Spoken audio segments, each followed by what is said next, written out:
Shalom, selamat pagi, salam sejahtera di dalam nama Tuhan Yesus Kristus. Bagaimana keadaan pada pagi ini? Luar biasa. Tuhan kita baik, amin. Haleluya. Mari sebelum kita mulai kebaktian kita akan berdoa. Tuhan yang baik, Tuhan yang tidak pernah meninggalkan kami. Apapun yang terjadi dalam kehidupan kami adalah rencana-Mu yang indah, Tuhan.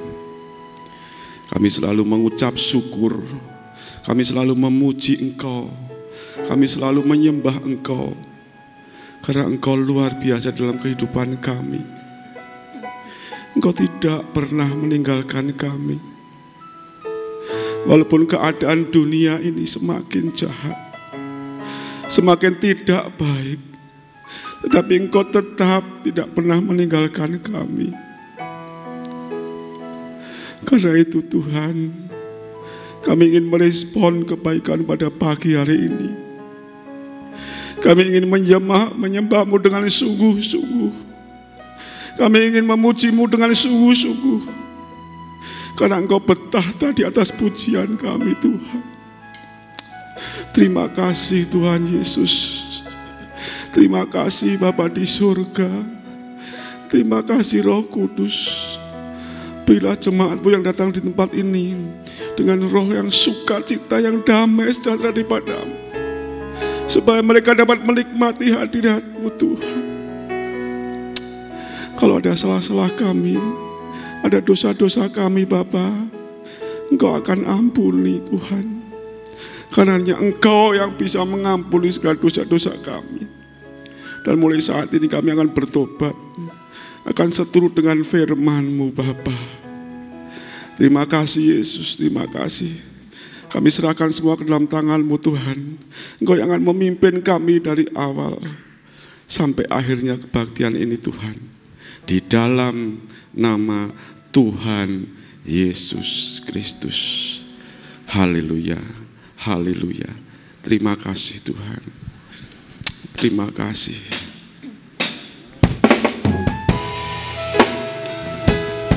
Terima kasih.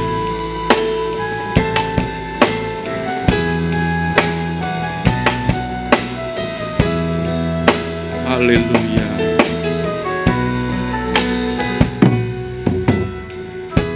Saat ku menyembah-Mu, Roh-Mu bekerja. Saat ku memuji-Mu, Kau bertahta di atas pujian.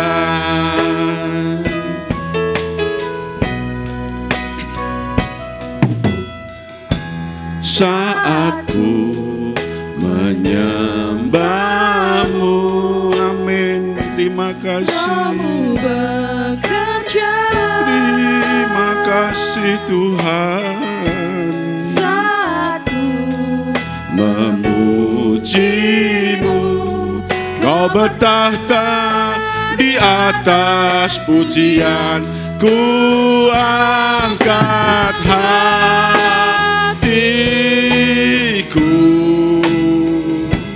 ku pandang kekudusan-Mu. Saat ku sembah, ku puji-Mu, ku rasakan kehadiran-Mu Tuhan. Ku angkat hatiku, ku pandang kekudusan-Mu. Saat ku sembah, ku puji-Mu, ku rasakan kehadiran-Mu Tuhan. Terima kasih, terima kasih. Saat ku menyembah-Mu, amin. Roh-Mu bekerja. saat ku memujimu, saat ku memujimu. Kau bertahta di atas pujian.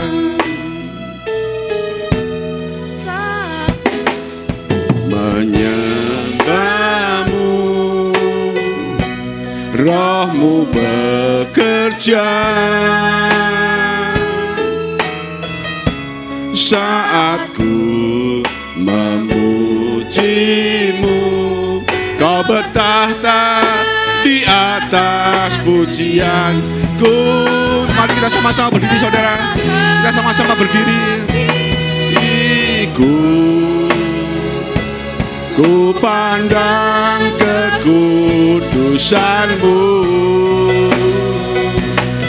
saat ku sembah, ku puji-Mu, ku rasakan kehadiran-Mu Tuhan. Ku angkat hatiku, amin. Ku pandang kekudusan-Mu, saat ku sembah, ku puji-Mu, ku rasakan kehadiran-Mu Tuhan. Ku angkat hatiku. Terima kasih Tuhan. Terima kasih. Terima kasih. Terima kasih. Terima kasih Tuhan. Terima kasih.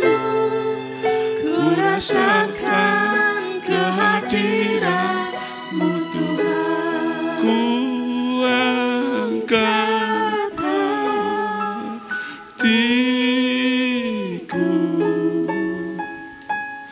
Ku pandang kekudusan-Mu, saat ku sembah, ku puji-Mu, ku rasakan kehadiran-Mu Tuhan. Ku angkat hatimu, ku pandang kekudusan-Mu, saat ku sembah, ku puji-Mu, ku rasakan kehadiran-Mu Tuhan. Saat ku sembah, ku puji-Mu, ku rasakan kehadiran-Mu Tuhan. Saat ku sembah, ku puji-Mu, ku rasakan kehadiran-Mu Tuhan. Haleluya, haleluya.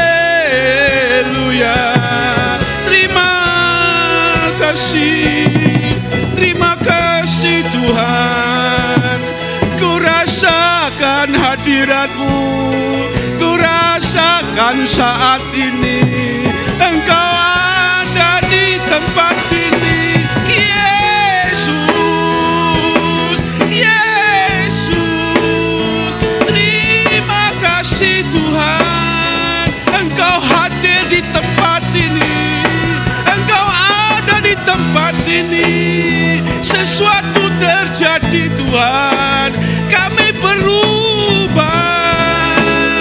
kami berubah saat ini karena Engkau bisa mengubah kami. Yesus, Yesus ku sembah Kau. Kami sujud di hadapan-Mu Tuhan. Kami sembah, kami tinggikan Engkau, kami puji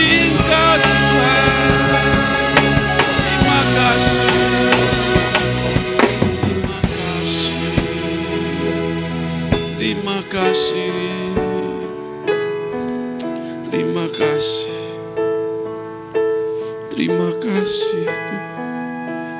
Terima kasih Yesus, ku sembahkan. Terima kasih. Sujud Terima kasih. di hadapan-Mu. Terima kasih. Keinginan dalam hidupku hanya untuk menyembah-Mu. Yesus, ku sembah Kau, katakan. Yesus, Semua katakan dengan sungguh-sungguh. sembah Kita sembah Dia dengan sungguh-sungguh, dengan segenap hati, dengan segenap jiwa. Jangan kita main-main dengan Tuhan saat ini. Kita fokus hanya pada Tuhan, karena Dia berkuasa dalam kehidupan kita. Dia bisa mengubah kehidupan kita saat ini. Kalau kita sungguh-sungguh menyembah Dia. Yesus, Yesus,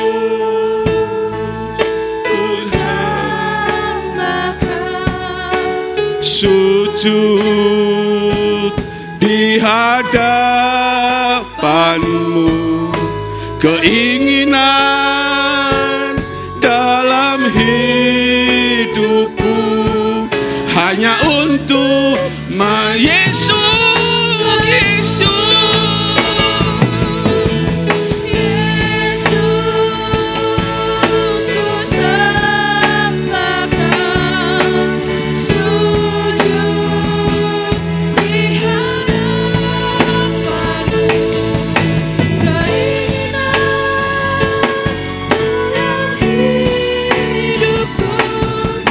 Hanya untuk Yesus ku sembahkan.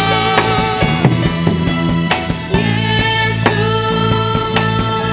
ku sembahkan. Sujud di hadapan-Mu. Keinginan dalam hidupku hanya untuk menyembah-Mu.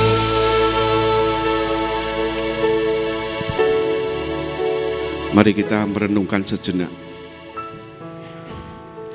Kita renungkan sejenak.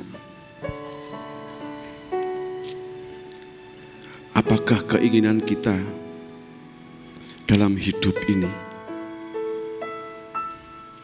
Apakah keinginan kita dalam menjalani kehidupan ini? Hanya Engkau dan Tuhan yang tahu. Tapi mulai saat ini, keinginan dalam hidup kita hanya untuk menyembah Tuhan, hanya untuk memuji Tuhan. Kalau engkau sungguh-sungguh menyembah Tuhan, kalau engkau sungguh-sungguh memuji Tuhan, sesuatu pasti terjadi dalam kehidupan kita. Dia akan mengubah hidup kita seturut dengan firman-Mu, seturut dengan kehendak-Nya. Terima kasih Tuhan. Yesus, ku sembahkan. Sujud di hadapan-Mu, keinginan dalam hidupku hanya untuk menyembah-Mu. Yesus, Yesus, ku sembahkan. Sujud di hadapan-Mu, keinginan dalam hidupku hanya untuk menyembah-Mu, hanya untuk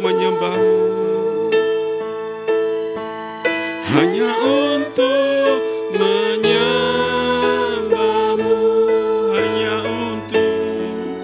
hanya untuk menyembahmu. Beri kemuliaan bagi Tuhan. Haleluya, haleluya, haleluya. Terima kasih Tuhan. Terima kasih. Kami serahkan semua ke dalam tangan-Mu. Berilah kami roh sukacita, roh damai sejahtera daripada-Mu, supaya kami dapat menikmati hadirat-Mu. Karena Engkau luar biasa, Engkau sungguh ajaib, Engkau sungguh luar biasa. Terima kasih di dalam nama Tuhan Yesus Kristus. Semua yang percaya katakan amin. Beri kemuliaan bagi Tuhan. Haleluya. Ajaib, sungguh ajaib. Haleluya. Yes.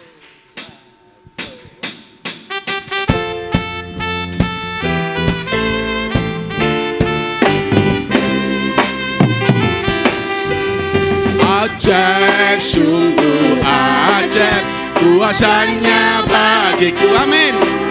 Ajaib, sungguh ajaib, anugerahnya dalam hidupku. Ajaib, sungguh ajaib, kasih Yesus bagiku. Betapa heran ku menyaksikan perbuatannya yang ajaib. Setiap hari ku menikmati berkat yang melimpah. Sepanjang hidupku merasakan kebaikannya, kasih setianya. Ajaiblah Tuhan Yesusku, ajaib selamanya. Haleluya, ku puji nama.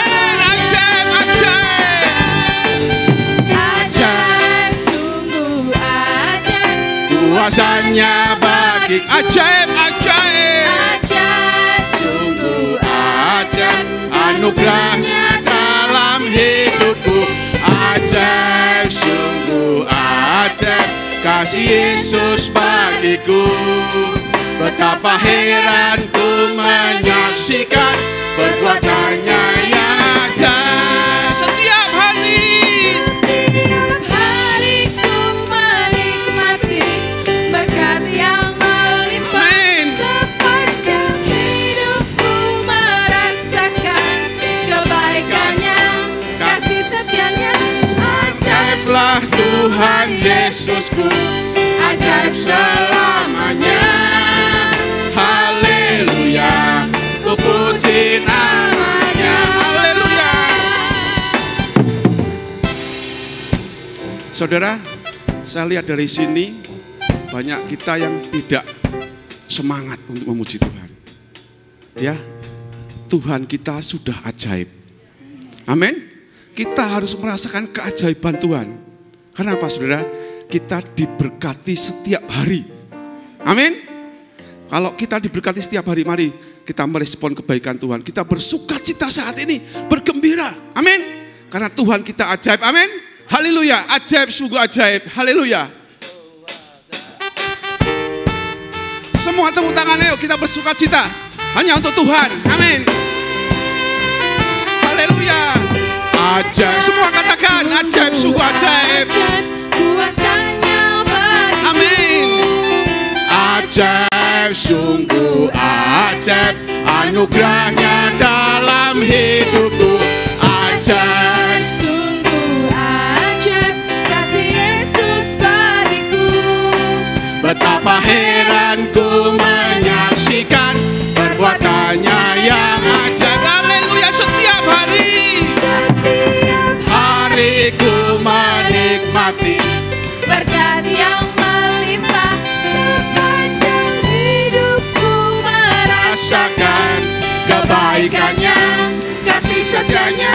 Ajaiblah Tuhan Yesusku, ajaib selama. Haleluya. Haleluya. Amin. Ajaib, sungguh ajaib.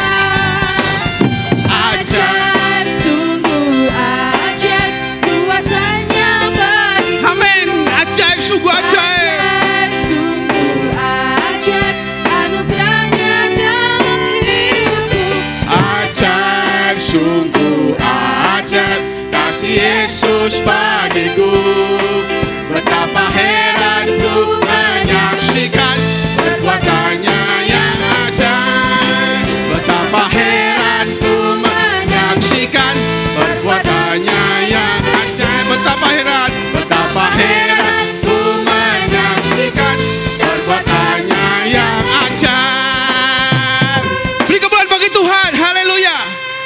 Haleluya. Saudara, Tuhan kita udah ajaib, udah luar biasa. Ditambah lagi Tuhan kita apa saudara? Dahsyat. Amin. Allahku dahsyat dari utara ke selatan, tetap luar biasa. Kita tepuk tangan saudara.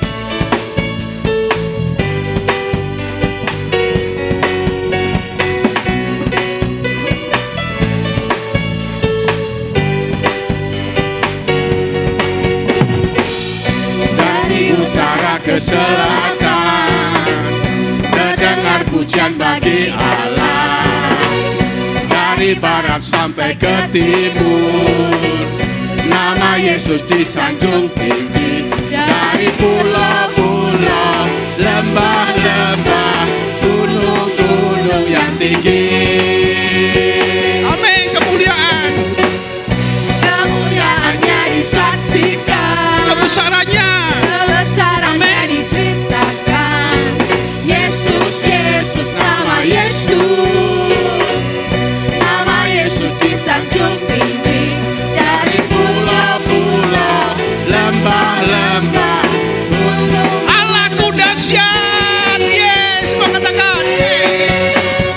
Allahku dahsyat berkuasa, seluruh bumi sujud menyembah, tinggikan namamu. Allahku dahsyat berkuasa, seluruh bumi sujud menyembah, tinggikan namamu. Allahku dahsyat berkuasa, seluruh bumi sujud menyembah, tinggikan namamu.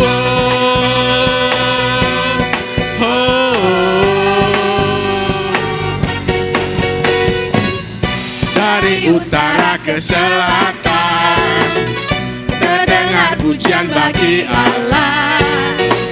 Dari barat sampai ke timur, nama Yesus disanjung tinggi. Dari pulau-pulau, lembah-lembah, gunung-gunung yang tinggi. Kemuliaannya, haleluya. Kemuliaannya disaksikan, kebesarannya diceritakan. Yesus, Yesus, nama Yesus. Amin. Nama Yesus disanjung tinggi. Dari pulau-pulau, lembah-lembah, gunung-gunung. Apa saudara? Allahku dahsyat. Allahku dahsyat berkuasa, seluruh bumi sujud menyembah, tinggikan namamu. Allahku dahsyat berkuasa, seluruh bumi sujud menyembah, tinggikan namamu. Allahku dahsyat berkuasa, seluruh bumi sujud menyembah, tinggikan namamu. Allahku dahsyat berkuasa, seluruh bumi sujud menyembah, tinggikan namamu. Allahku dahsyat. Amin. Amin. Yes. Tinggikan namamu. Allahku dahsyat berkuasa, seluruh bumi sujud menyembah, tinggikan namamu. Haleluya. Beri kemuliaan bagi Tuhan. Haleluya. Haleluya. Terima kasih Tuhan. Engkau baik. Engkau penolong kami yang setia. Engkau tidak pernah berubah. Dari dulu, sekarang, sampai selama-lamanya. Terima kasih Tuhan. Terima kasih. Terima kasih. Haleluya. Musim akan selalu berganti. Amin. Kasih Tuhan tetap abadi,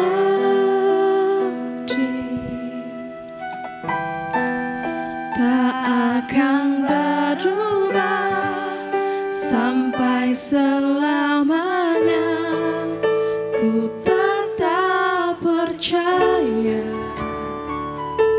Haleluya. Ku yakin Tuhan memberkati. Ku yakin Tuhan melindungi. Ku yakin Tuhan melindungi.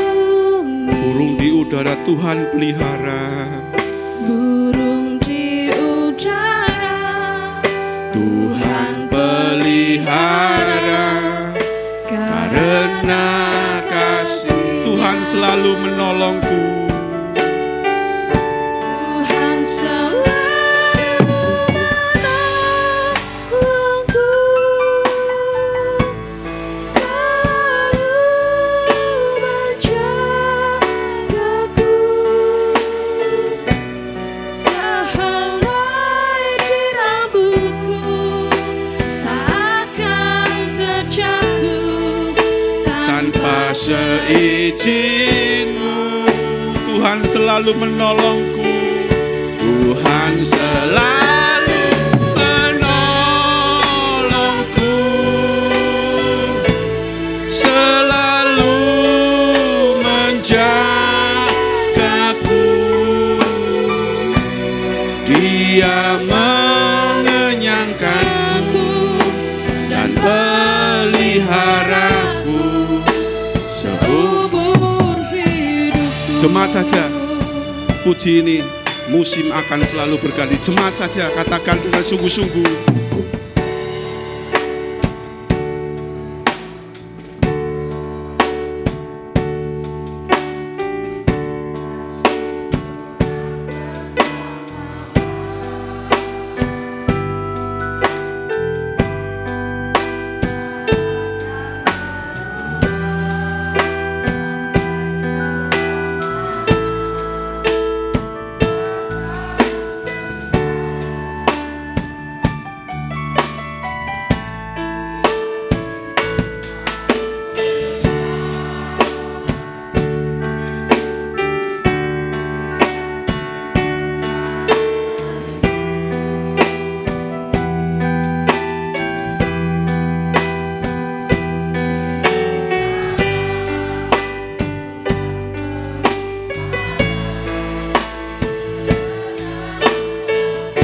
Katakan dengan sungguh-sungguh.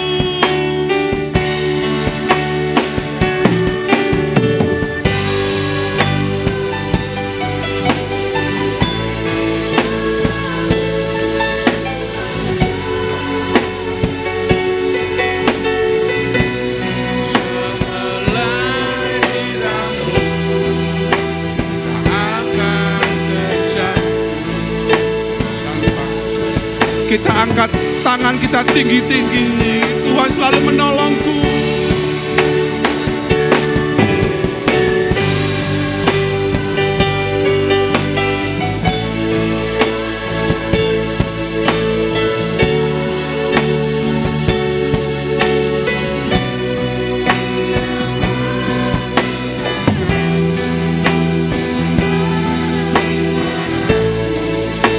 Seumur hidup. Katakan sekali lagi, musim akan selalu berganti. Musim akan selalu berganti. Kasih Tuhan tetap abadi, tak akan berubah sampai selamanya. Ku tetap percaya, ku yakin Tuhan memberkati. Ku yakin Tuhan memberkati. Ku yakin Tuhan melindungi. Ku yakin Tuhan melindungi. Burung di udara, Tuhan pelihara. Tuhan selalu menolongku. Amin.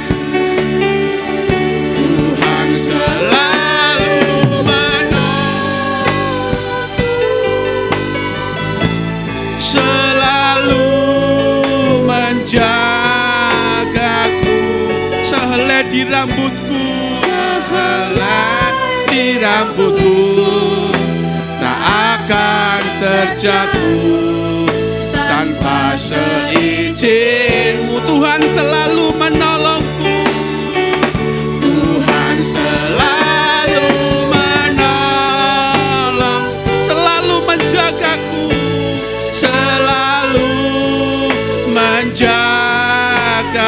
Dia mengenyangkanku. Dia mengenyangkanku dan peliharaku seumur. Tuhan selalu menolongku.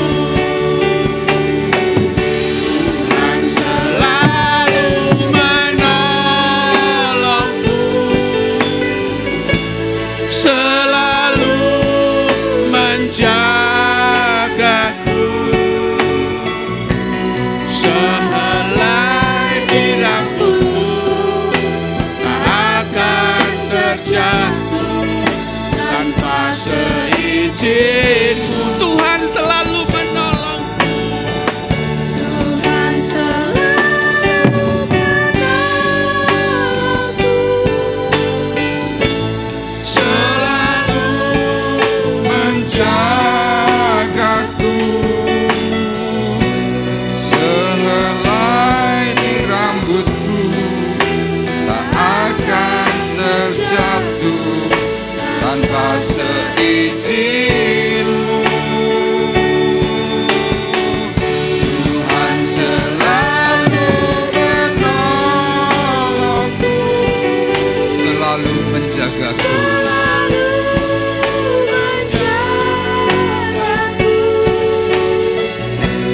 Dia mengenyangkanku dan peliharaku seumur hidupku.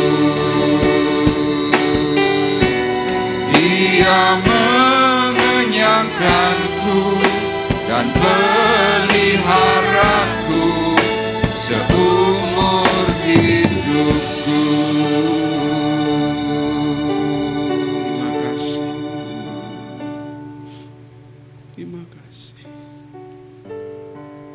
Terima kasih. Kami percaya Terima kasih.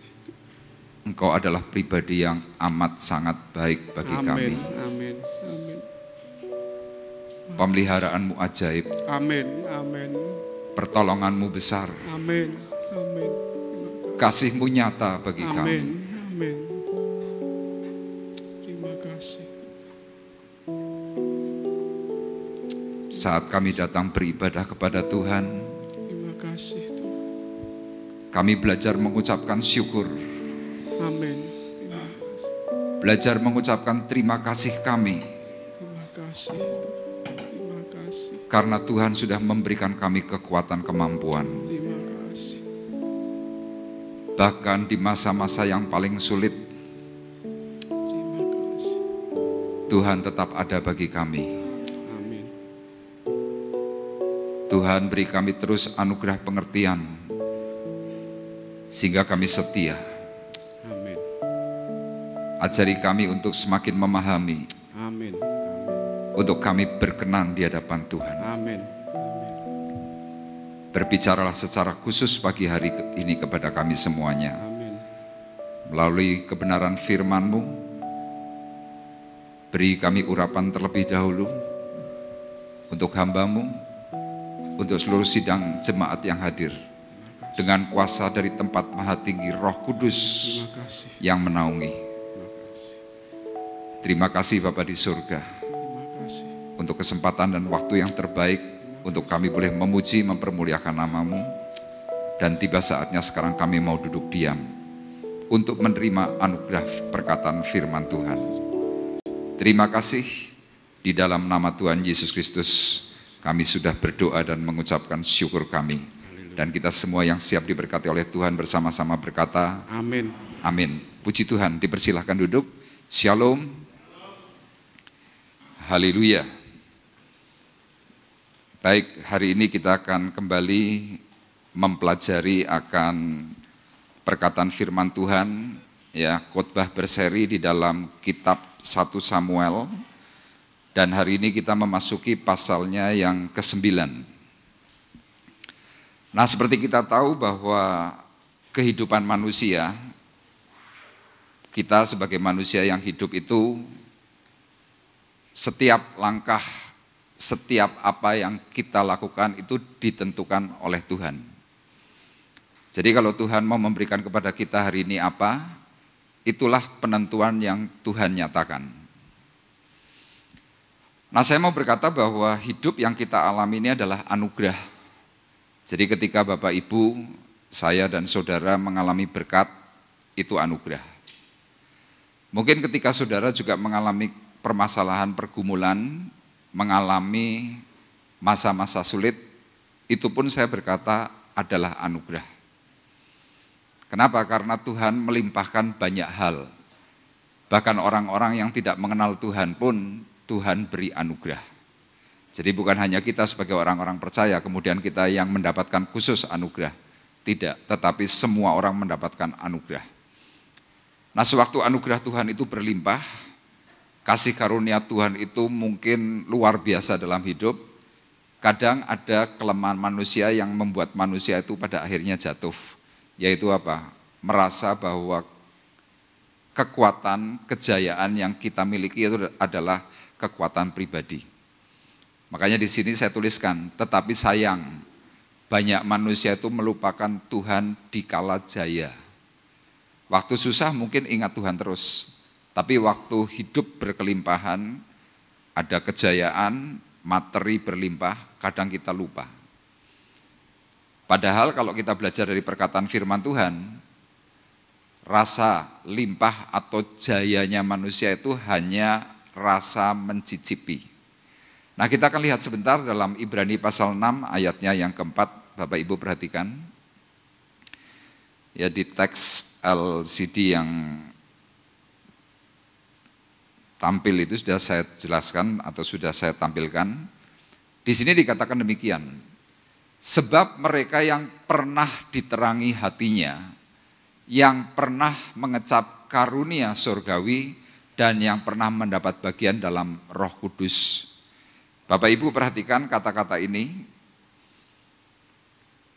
Yang pernah mengecap karunia surgawi, yaitulah rasa mencicipi. Ya, kalau saudara mungkin suatu hari mau pergi ke pesta, kadang-kadang ada yang namanya taste food. Saudara pergi ke rumah makan, kemudian pihak rumah makan mengatakan, Pak, mari dicicipi dulu. Nah, mungkin yang keluar ada 10 menu, tapi 10 menu itu saudara tidak habiskan semuanya. Setiap menu 1 porsi saudara enggak habiskan. Saudara hanya ambil mungkin cuma 1 sendok, dimasukkan ke mulut, kemudian saudara rasa. Wah, enak. Saudara pesan. Cicipan kedua juga sama, 1 sendok. Wah, enak. Saudara pesan. Nah, dalam hidup kita manusia, sewaktu kita mulai lahir, kita kemudian mulai bertumbuh dewasa sampai mungkin menjelang tua, Tuhan beri rasa untuk mencicipi. Makanya lihat, saudara ada yang kaya, ada yang sangat kaya, ada yang secara sederhana, tetapi Tuhan cukupkan. Itulah yang saya katakan kasih karunia.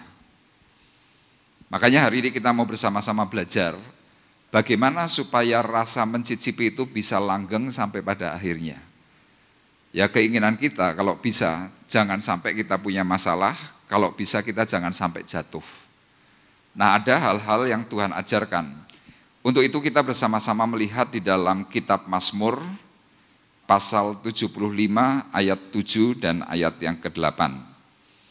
Pagi hari ini saya memberikan tema mengalami peninggian dari Tuhan.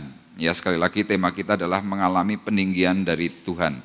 Mazmur pasal 75 ayat 7 dan ayat 8. Kita akan baca bersama-sama 2 ayat ini, tolong ditampilkan ya. Kita lihat di layar LCD, kita baca bersama-sama 2, 3. Sebab bukan dari timur atau dari barat, dan bukan dari padang gurun datangnya peninggian itu. Tetapi Allah adalah hakim, direndahkannya yang satu dan ditinggikannya yang lain. Amin. Saudara perhatikan, inilah perkataan Mazmur Asaf. Asaf ini seorang pemuji. Dia mengatakan kepada orang-orang yang hari itu membaca dan juga mendengar perkataan yang dilantunkan melalui lagu pujian. Sekali lagi dikatakan, sebab bukan dari timur atau dari barat. Bukan dari padang gurun, datangnya peninggian itu. Jadi pemazmur hari itu sadar kalau dirinya hari itu bisa hidup secara baik, hari itu dirinya boleh masuk dalam rumah Allah, kemudian dia menjadi seorang pemuji, kemudian hidupnya dicukupkan oleh Tuhan. Dia sadar bahwa bukan dari timur, bukan dari barat, bukan dari padang gurun datangnya kemuliaan. Terus datangnya dari mana? Firman Tuhan mengatakan dalam ayat 8, tetapi Allah adalah hakim, direndahkannya yang satu dan ditinggikannya yang lain. Jadi saudara perlu ingat bahwa hari ini kita ada. Hari ini saya sehat, Bapak Ibu sehat, Bapak Ibu mengalami kelimpahan, mengalami berkat. Firman Tuhan mengatakan bahwa itu semuanya dilakukan oleh Tuhan. Tanpa Tuhan, kita bukan siapa-siapa.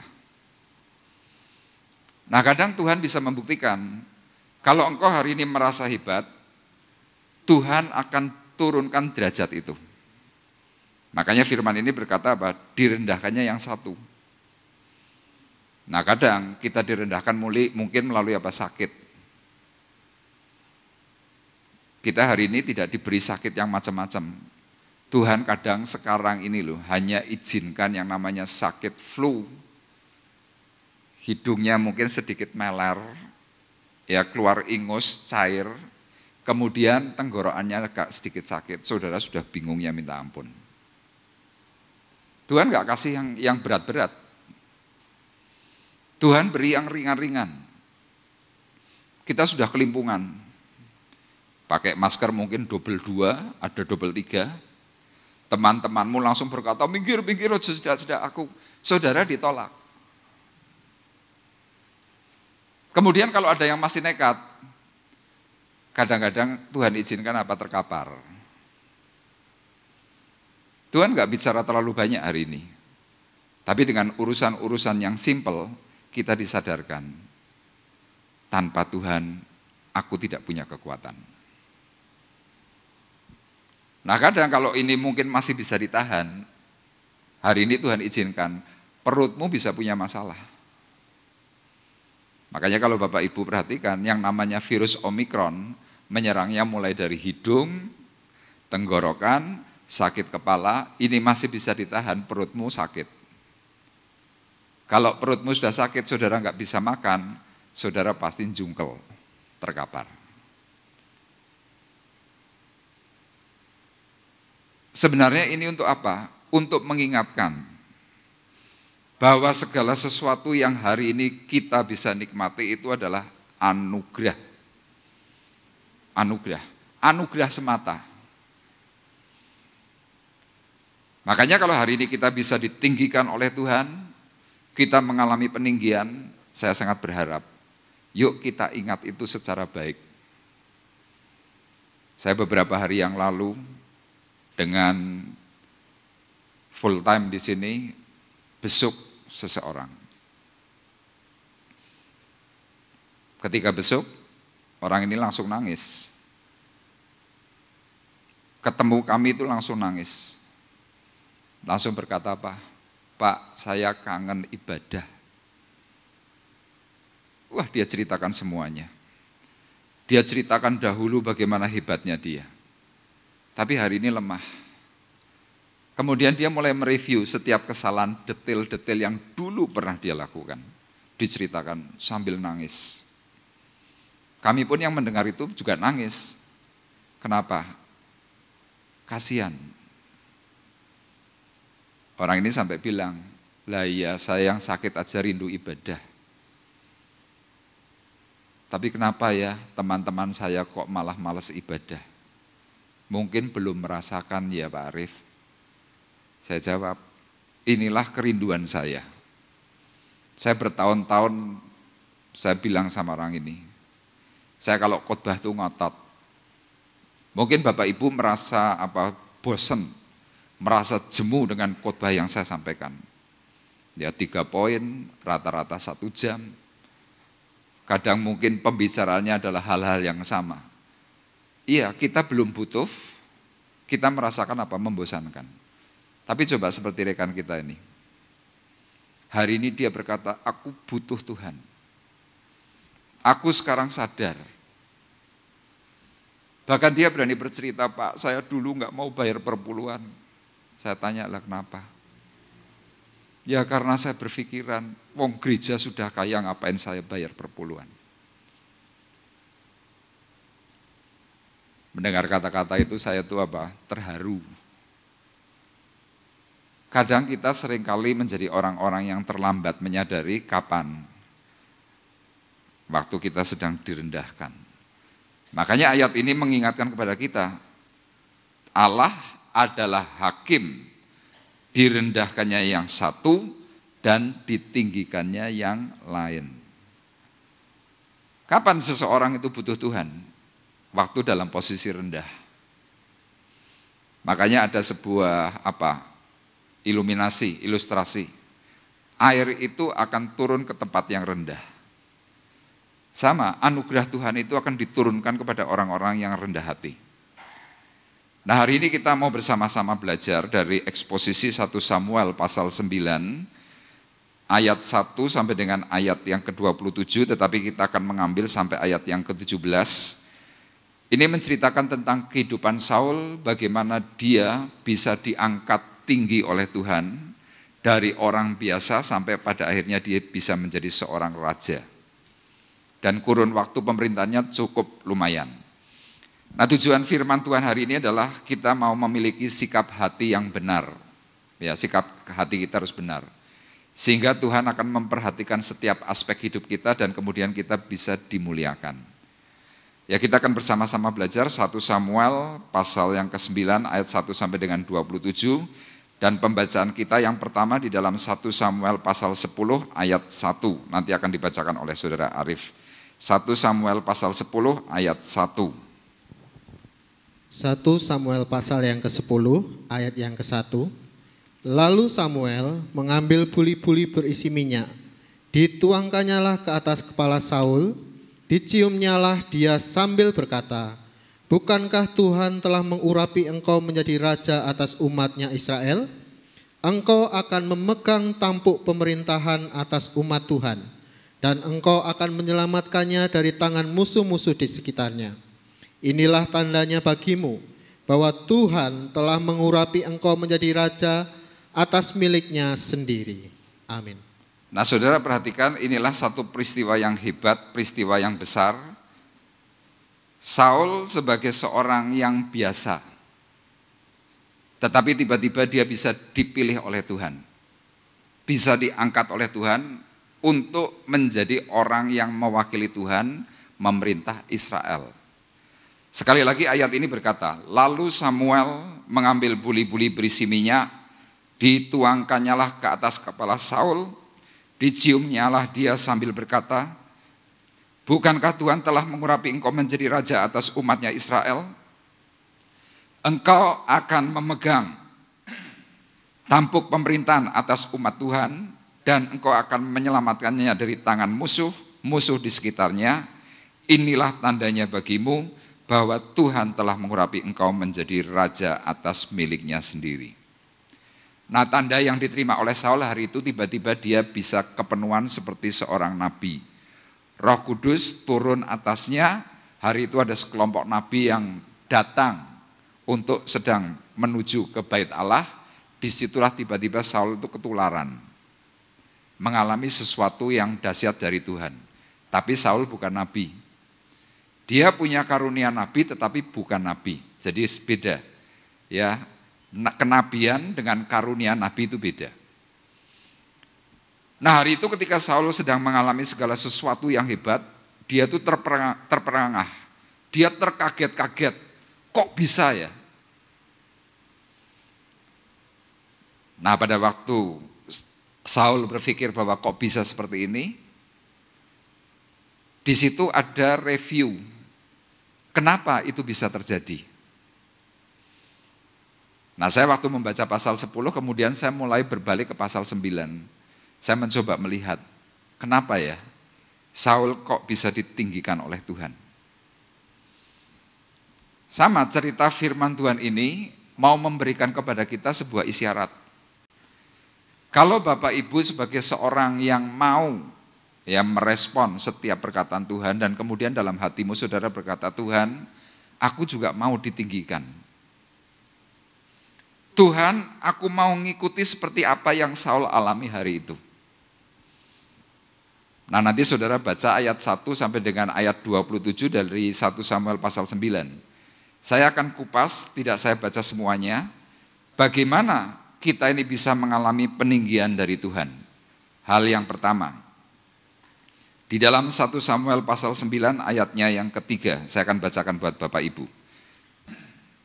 1 Samuel pasalnya yang ke-9 ayat 3, firman Tuhan berkata demikian.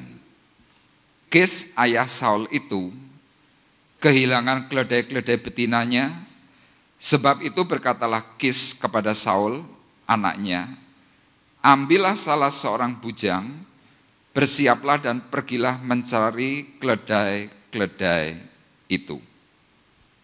Saudara perhatikan ayat ini. Di dalam ayat ini menceritakan ada seorang kaya bernama Kis. Kis ini adalah orang Benyamin. Kis punya anak. Anaknya cukup banyak. Tetapi yang tercatat di sini adalah Saul.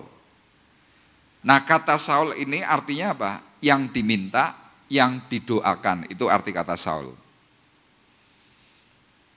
Nah, suatu hari ada sebuah peristiwa. Kis yang punya banyak hewan, ada sapi, ada kambing, ada domba, ada keledai. Tiba-tiba beberapa keledainya itu hilang. Hilangnya itu cukup lumayan, berkelompok. Nah, kita dasari terlebih dahulu, keledai itu adalah apa?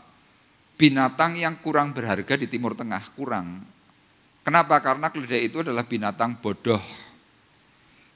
Keledai itu adalah binatang untuk alat angkut. Ya, kalau dibandingkan dengan kuda, perbedaan harganya itu mungkin 1:5, itu keledai. Nah, kenapa firman Tuhan di sini menceritakan bahwa yang hilang kok keledai? Karena di sini mau memberikan isyarat sesuatu yang sederhana, itu isyaratnya. Tetapi yang hebat dari cerita ini adalah ketika ada sesuatu yang sederhana, sesuatu yang mungkin kurang berharga, Saul yang hari itu diperintah oleh Kis ayahnya, dia mau melakukan pekerjaannya. Jadi sekarang terjawab kenapa Saul itu bisa mengalami peninggian dari Tuhan. Di sini saya tuliskan yang pertama, karena Saul ini adalah orang yang ringan tangan. Firman di sini dalam ayat 3 bagian B dikatakan apa? Ambillah salah seorang bujang, bersiaplah dan pergilah mencari keledai-keledai itu. Bapak Ibu bisa bayangkan, firman Tuhan di sini menceritakan Saul itu sosok yang ganteng, elok, rupawan, ngalusi, priayi, itu Saul. Dan anaknya orang kaya. Yang hebat dari Saul ketika ayahnya berkata, Saul, carilah keledai-keledai ayah. Hilang beberapa, kamu ambil salah seorang pembantumu, cari. Dan ayat firman Tuhan di sini memberikan catatan. Saul langsung pergi tanpa menanyakan. Jadi ternyata kalau kita ini seorang yang cekatan, seorang yang rajin, seorang yang mau mengerjakan segala sesuatu yang mungkin kelihatan kurang berharga dan kita melakukannya tanpa bertanya-tanya, itu menjadi sebuah hal yang berharga di mata Tuhan. Jadi kalau kita mungkin hari-hari ini bertanya, Pak, jadi kalau selama ini hidupku mungkin susah, hidupku mengalami banyak hal-hal yang kurang menyenangkan, bahkan kalau aku mau usaha, aku mau melakukan sebuah bisnis, kenapa ya kok Tuhan rasa-rasanya nggak menolong, nggak membantu? Maaf, dari kita tuh banyak, ya kalau orang Jawa bilang, kita ini ijir tenaga. Terlalu memperhitungkan tenaga kita. Apalagi kalau seandainya kita ini orang yang berada. Orang yang berada, orang kaya biasanya apa? Hidupnya ningrat. Nah kadang Tuhan tes. Tesnya bagaimana? Ya diberi pekerjaan-pekerjaan yang mungkin kurang berharga. Sama di dalam gereja seperti itu.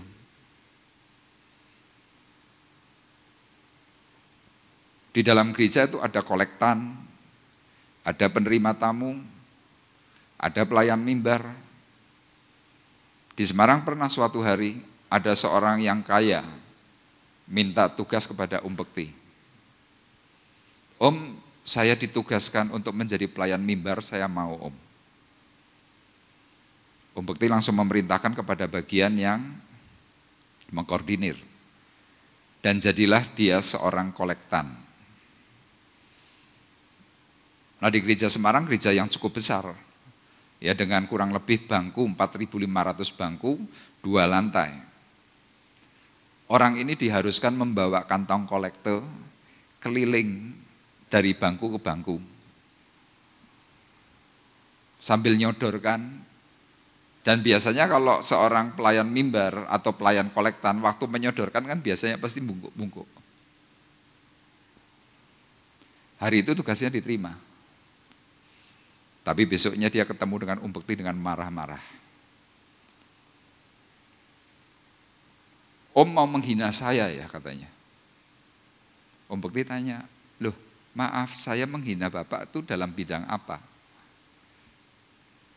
Kenapa Om Bekti itu perintahkan saya untuk minta-minta ngemis-ngemis?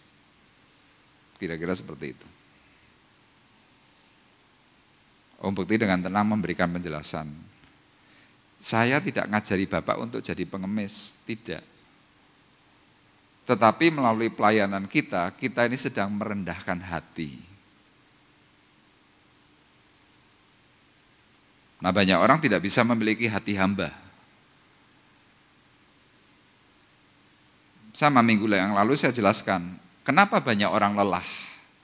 Iya karena dirinya merasa bahwa dia masih bos. Tidak memiliki perasaan hati hamba. Orang kalau merasa bahwa dirinya adalah seorang bos, diperintah itu pasti tersinggung. Tapi coba kita menyadari posisi kita di hadapan Tuhan, kita ini semuanya hamba. Makanya dalam surat Lukas, Injil Lukas dikatakan apa? Kalau kamu sudah menyelesaikan segala sesuatu, berkatalah kepada dirimu sendiri, aku adalah hamba yang tidak berguna.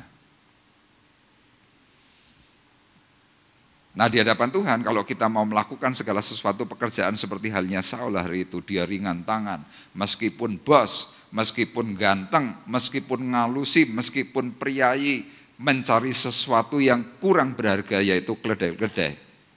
Saul dengan sukacita tetap melakukan tugas tanggung jawab itu.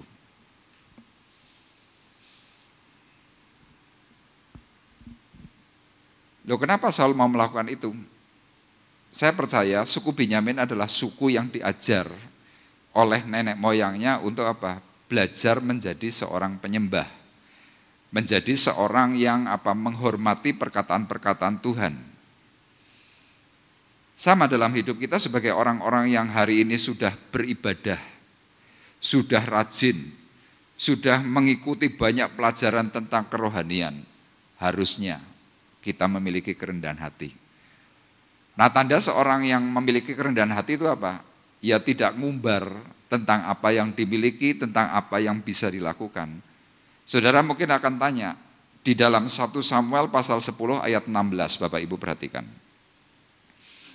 1 Samuel pasal 10 ayat 16, ini adalah bukti kerendahan hatinya Saul. Kata Saul kepada pamannya itu, terus saja diberitahukannya kepada kami bahwa keledai-keledai itu telah diketemukan. Tetapi perihal menjadi raja yang telah dikatakan Samuel kepadanya, tidak diceritakan kepada pamannya. Jadi waktu Saul hari itu mencari keledai dan singkat cerita keledainya sudah ketemu, pamannya tanya, Saul, keledainya bagaimana? Oh sudah ketemu semua paman. Ayah sudah tenang, Sudah tidak bingung lagi, kira-kira begitu. Sudah, cerita hanya selesai sampai di situ. Padahal dalam ayat 1 Samuel pasal 10, di situ Saul sudah diurapi menjadi raja. Jadi lihat, kenapa Tuhan itu angkat hidupnya Saul sedemikian? Karena Saul tidak gemede. Banyak dari cerita, kalau kita ceritakan gemede. Wah, kerjaanku begini, wah kerjaanku hebat, wah mobilku begini, aku ganteng, dan lain sebagainya. Nah, waktu posisi seperti itulah kita harus mulai hati-hati. Kenapa? Seperti balon, kita bisa digembesi sama Tuhan. Cus, bocor halus. Kenapa kadang-kadang Tuhan izinkan itu, gembesi?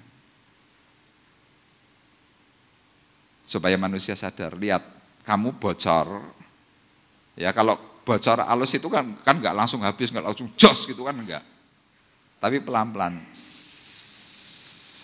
kayak saudara punya mobil tuh kadang bocor halus, sepeda motor saudara kadang bocor halus, kena paku kecil, tahu-tahu nanti seminggu loh, kok anginnya entek, pompa neh, kok habis lagi, pompa lagi.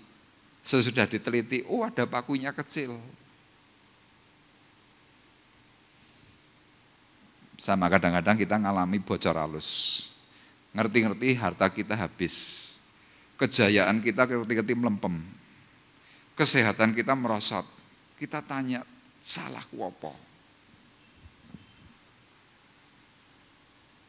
Kalau Tuhan mau frontal menjawab, Tuhan mungkin akan jawab, kowe gemede.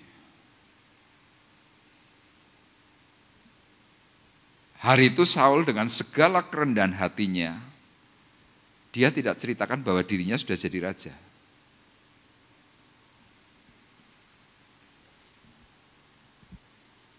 Jadi secara de jure, Saul itu raja. De facto hampir. Sama saudara hari ini di mata Tuhan, de jure saudara adalah anak-anak raja. Amin. Yuridisnya saudara anak raja. De factonya nanti, waktu kita dipanggil pulang, kita masuk dalam kemuliaan, itu de facto. Makanya lihat, dalam 1 Petrus pasal 2 diceritakan, kamulah imamat yang rajani, bangsa yang terpilih, umat kepunyaan Allah. Jadi kalau selama di dunia tiba-tiba saudara bisa mengalami sesuatu yang baik, sesuatu yang indah, punya mobil, punya rumah, punya istri, punya anak, punya segala sesuatu, Tuhan cuma ngomong, tak kasih rasa untuk mencicipi. Itu yang pertama. Kemudian hal yang kedua, bagaimana bisa mengalami peninggian atau kemuliaan yang daripada Tuhan. Yang kedua, Saul ini ternyata seorang yang berbakti kepada orang tua. Berbakti. Saudara perhatikan dalam ayat 4 dan ayatnya yang kelima, tolong dibacakan. 1 Samuel 9 ayat 4 dan 5. 1 Samuel pasal yang ke-9 ayat yang ke-4 sampai yang ke-5, demikian bunyi firman Tuhan. Lalu mereka berjalan melalui pegunungan Efraim, juga mereka berjalan melalui tanah Salisa, tetapi tidak menemuinya. Kemudian mereka berjalan melalui tanah Sahalim, tetapi keledai-keledai itu tidak ada. Kemudian mereka berjalan melalui tanah Benyamin, tetapi tidak menemuinya. Ketika mereka sampai ke tanah Zuf, berkatalah Saul kepada bujangnya yang bersama-sama dengan dia, mari kita pulang, nanti ayahku tidak lagi memikirkan keledai-keledai itu, tetapi khawatir mengenai kita. Ya, kenapa saya katakan bahwa Saul ini adalah seorang yang berbakti kepada orang tua?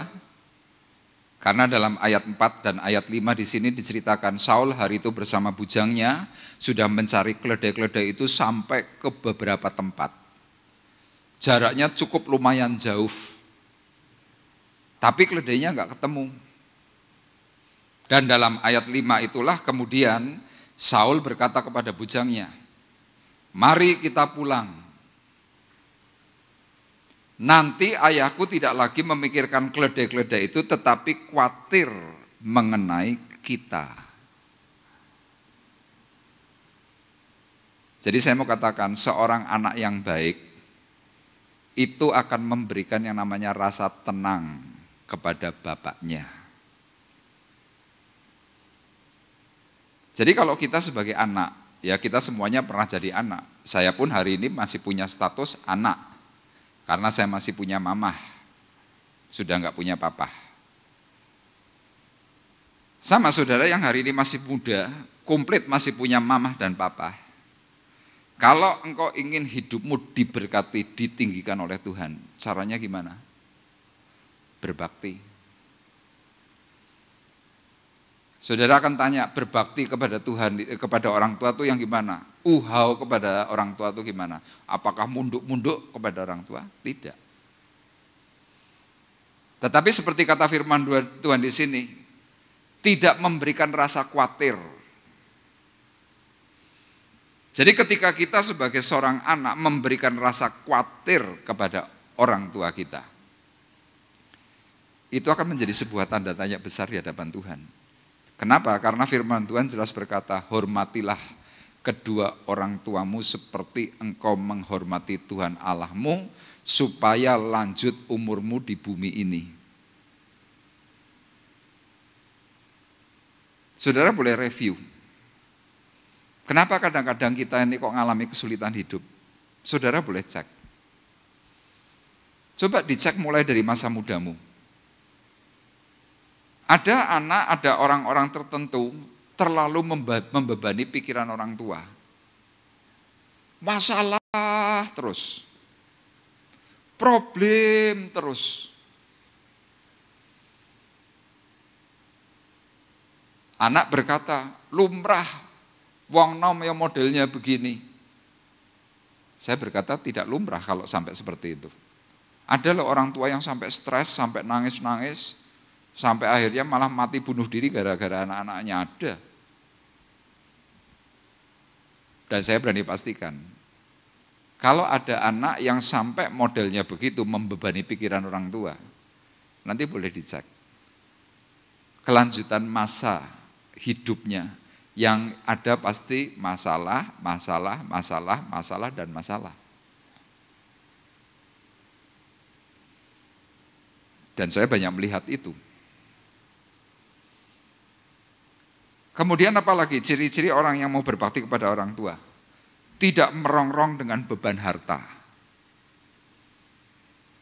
Ya ada ya anak yang modelnya pengerot. Mah aku njaluk iki, pah aku njaluk iki, pi aku minta ini, mi aku minta ini. Terus. Bahkan ada anak yang sampai menghabiskan harta orang tua. Dia saat orang tuanya ada, hartanya berlimpah. Tapi nanti ujung-ujungnya cari kerja aja setengah mati. Loh ini adalah dalam semua aturannya Tuhan. Makanya lihat dalam kitab Maleakhi itu dijelaskan kenapa bumi dihancurkan oleh Tuhan. Gara-garanya anak dan orang tua itu berseteru.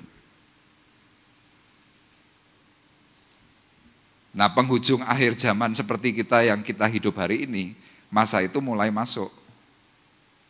Makanya Pak Tuhan memberikan peringatan-peringatan yang keras melalui perkataan firman. Tapi sayang ada banyak sekali orang diberi peringatan perkataan firman yang keras, tidak senang. Lah terus senangnya yang gimana? Yang lucu-lucu, yang enak didengar, yang meninabobokan. Iya memang enak didengar, meninabobokan enak. Tapi enggak sadar itu akan mencelakakan hidup kita. Saul hari itu sebagai satu pribadi anak jelas berkata, aku enggak mau membebani pikiran orang tuaku. Aku enggak mau dia khawatir mengenai kita. Makanya Saul cepat-cepat mengambil satu keputusan. Sudah, keledai boleh hilang. Kita mendingan datang kembali kepada orang tua, memberikan kabar sukacita. Makanya saya sangat berharap, yuk kita yang masih punya status disebut sebagai anak. Ketika engkau masih punya orang tua, hormatilah orang tuamu seperti engkau menghormati Tuhan Allahmu. Amin. Mumpung ada kesempatan.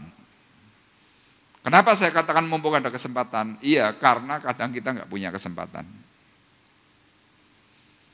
Dan saya jujur loh, saya ingin menyenangkan hati mama saya. Kepingin. Tapi mama saya kalau saya tawari, mah, dolan Temanggung yuk. Mamah neng omah wae. Mah jalan-jalan yuk. Mamah wis tuwa kesel neng omah wae. Loh, padahal lihat kepingin banget menyenangkan. Terus yang saya lakukan apa? Saya selalu memberikan kabar sukacita kepada orang tua saya, meskipun saya punya masalah. Saya nggak pernah cerita telepon gini, halo mah, gimana kabarnya? Nanti dia cerita, ngalor kidul. Saya nggak pernah cerita, mah aku juga lagi susah loh. Aku ngene, nggak pernah. Walaupun susah, saya selalu berkata kepada mama saya, wah puji Tuhan ya mah ya, haleluya ya, Tuhan baik ya. Begini, wah saya ceritakan hal-hal yang baik. Sehingga orang tua itu ayem. Tapi ada anak yang kurang ajar, mah kirimi duit. Lah kenapa? Utangku akeh. Nek ora ditulungi awas kowe. Ada yang gitu. Lah saudara boleh cek. Kalau ada anak yang model seperti itu, tak jamin pasti hidupnya tambah susah.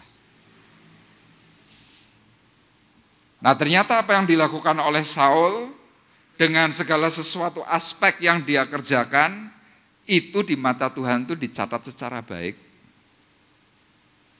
Jadi saudara perlu ingat, setiap tindakan, setiap hal yang kita lakukan, ada orang yang tahu atau ada orang yang tidak tahu, Tuhan kita melihat itu semuanya. Jadi jangan kita beranggapan, wong kaya orang ngerti, orang masalah. Tidak begitu. Mata Tuhan itu menyorot. Seperti GPS hari ini. Ya saudara kalau punya GPS dimanapun saudara berada itu saudara akan ketahuan. Sama Tuhan tuh punya GPS yang terpasang dalam diri kita. Apa yang kamu lakukan hari ini? Kamu malas kerja? Tapi kepingin hidup enak? Enggak ada. Kamu berat untuk bekerja? Tidak mau mengambil bagian yang ringan-ringan? Tidak ada catatan itu. Kadang-kadang kita sudah susah tapi kita ningrat. Merasa bahwa kita ini hebat. Suruh ini enggak mau, itu enggak mau, ini enggak mau. Lah terus maunya gimana? Padahal sewaktu kita mau melakukan segala sesuatu aktivitas yang berdasarkan perkataan firman Tuhan, berkat itu nanti akan tercurahnya hebat. Saul mengalami berkat curahan kemuliaan yang daripada Tuhan itu hebat kapan? Waktu dia melakukan hal perkara kecil, yaitu apa? Mencari keledai. Dia cuma ingin menyenangkan hatinya orang tua, dia cuma kepingin pulang. Cuma mau memberikan perkataan, Pah, aku sudah pulang. Makanya saudara lihat, orang-orang Tionghoa zaman dulu yang belum mengikuti Tuhan secara baik. Biasanya ya kalau orang tuanya itu masih hidup, pergi itu mesti pamit. Pah mau pergi dulu, nganggu acara pai. Pah pergi dulu ya. Nanti kalau sudah pulang ngomong, Pah aku sudah pulang. Nah itu orang Tionghoa zaman dulu. Sampai pada akhirnya nanti orang tuanya mati, kemudian yang dipajang fotonya. Fotonya nggak tanggung-tanggung, dipasang di depan pintu masuk. Waktu anak mau pergi biasanya apa? Pai lagi. Pah tak pergi dulu. Nanti kalau sudah pulang juga sama. Pah aku sudah pulang. Loh menghormatinya sampai sudah mati. Tapi firman Tuhan tidak mengajarkan penghormatan kepada orang mati. Tapi menghormati orang hidup itu harus dan mutlak. Katakan amin. Kalau kita tidak mau memberikan hormat kepada senior kita, ya hati-hati. Kenapa? Senior kita, orang tua kita itu adalah wakil Allah di muka bumi. Bagaimana kamu bisa mengatakan cinta kepada Tuhan? Bagaimana kamu bisa mengatakan aku rindu Tuhan? Tetapi yang kelihatan saja engkau hujat habis-habisan. Apalagi Tuhan yang tidak kelihatan. Makanya kenapa seringkali hidup kita mengalami permasalahan-permasalahan yang berat, ujung-ujungnya nggak pernah selesai. Belajar dari kehidupan Saul. Saul seorang anak yang taat, seorang anak yang berbakti, seorang anak yang tidak membebani pikiran orang tua, seorang anak yang selalu memberikan kabar sukacita. Dibuktikan apa? Saul diangkat jadi raja. Itu hal yang kedua. Kemudian hal yang ketiga, bagaimana peninggian dari Tuhan itu bisa dialami. Yang ketiga karena apa? Tuhan memperhatikan dan Tuhan mengatur. Kita perhatikan sekarang 1 Samuel pasal 9 ayat 15 sampai dengan yang ke-17, ini yang terakhir saya akan bacakan. Tetapi Tuhan telah menyatakan kepada Samuel sehari sebelum kedatangan Saul demikian.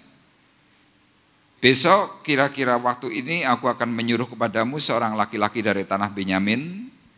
Engkau akan mengurapi dia menjadi raja atas umatku Israel, dan ia akan menyelamatkan umatku dari tangan orang Filistin. Sebab aku telah memperhatikan sengsara umatku itu, karena teriakannya telah sampai kepadaku. Ketika Samuel melihat Saul, maka berfirmanlah Tuhan kepadanya, inilah orang yang kusebutkan kepadamu itu. Orang ini akan memegang tampuk pemerintahan atas umatku. Jadi hari itu ceritanya di dalam ayat yang ke-7, ke-8 sampai dengan ayat yang ke-15. Sebelum Saul kembali ke rumah bapaknya, bujangnya berkata, Tuanku, sebelum kita pulang, alangkah baiknya kita bertanya kepada seorang nabi. Sebenarnya di mana keledai-keledai itu? Saul berkata, apakah nabi itu mau ketemu dengan kita? Bujangnya berkata, oh nabi ini baik, tidak perlu diberi upah, maka nabi ini akan mengatakan tentang kebenaran. Tetapi sebenarnya peristiwa keledai yang hilang ini adalah alur cerita dari bagaimana Tuhan itu ngatur hidup seseorang. Dan pada akhirnya hari itu, Saul mencari Samuel dan singkatnya ketemu. Pada waktu ketemu itulah Tuhan memberikan perkataan kepada Samuel dalam ayat 15-17. Samuel, aku ini ngirimkan seseorang kepadamu. Dia dari tanah Benyamin, namanya Saul. Kamu terima. Dia nanti akan kuangkat jadi raja, engkau mengurapi, kira-kira begitu. Makanya saya mau katakan di sini, buat kita semua, ketika saudara sedang diberi tugas, diberi sebuah tanggung jawab, lakukanlah itu dengan setia. Kenapa? Tuhan sedang atur hidupmu itu loh. Tuhan kadang-kadang sedang memberikan sebuah kepercayaan kecil untuk apa? Tes. Coba kamu tak kasih sesuatu yang kecil, beres enggak? Ada orang diberi sesuatu yang kecil apa ngelunjak. Ngelunjaknya gimana? Menurut standarnya dia. Ya saya cuma bilang hati-hati. Tapi coba dengan antusias. Selesaikan tugas tanggung jawab itu sesuai dengan alur. Saudara mungkin akan tanya, Pak saya enggak tahu alurnya. Saul enggak tahu alur ceritanya Tuhan. Tapi Saul melakukan itu dengan apa? Rasa tanggung jawab yang besar meskipun perkara sepele. Ternyata di balik sebuah cerita yang segala sesuatu kelihatan sepele, Tuhan punya rencana yang jauh lebih besar daripada rencana kita.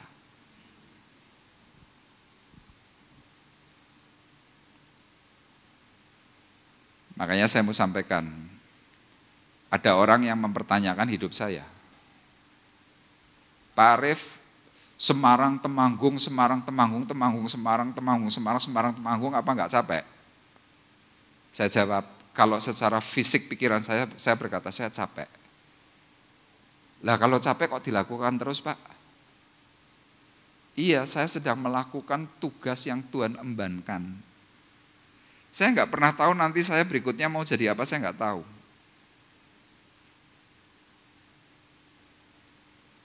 Kemarin orang yang saya kunjungi itu berkata kepada saya begini, Pak Arief kok tahan ya? Kalau saya jadi Pak Arief saya sudah tidak tahan. Saya jawab, kekuatan itu datang dari Tuhan. Kalau kita melakukannya dengan sukarela. Segala sesuatu yang berat, kalau kita dengan sukarela, dengan sukacita lakukan, dadine enteng. Amin. Enteng. Tapi coba, kalau saudara sudah tidak senang, barang yang seharusnya ini kepenak jadi tidak enak. Kenapa tidak senang?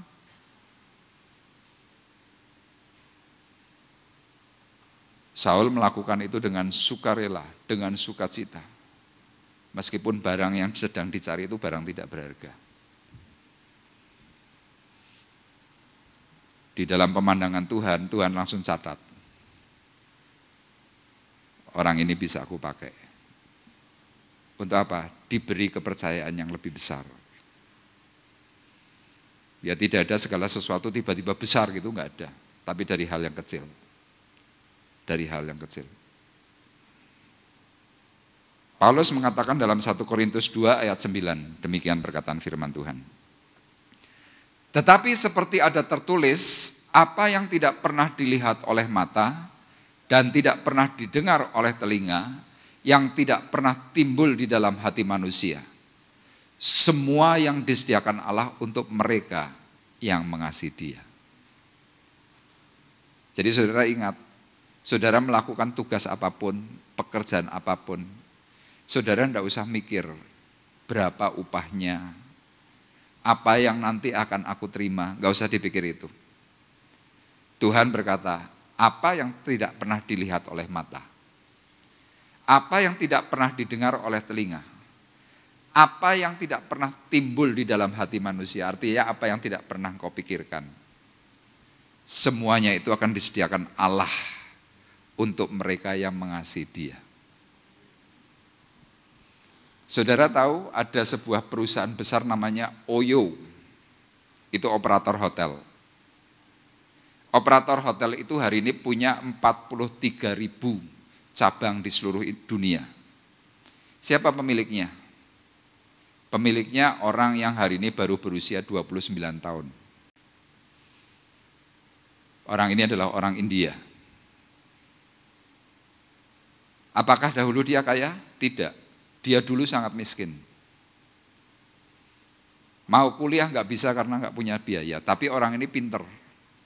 Dan hal yang paling diandalkan oleh orang ini apa? Dia giat kerja. Suatu hari ketika dia sudah sukses menjadi orang yang mempunyai cabang 43.000 hotel di seluruh dunia, diwawancara. Yang mewawancara ini reporter dari Israel. Ditanya, kamu kok bisa sukses begini nih bagaimana? Kamu orang kaya ya? Tidak. Kamu berpendidikan tinggi ya? Tidak.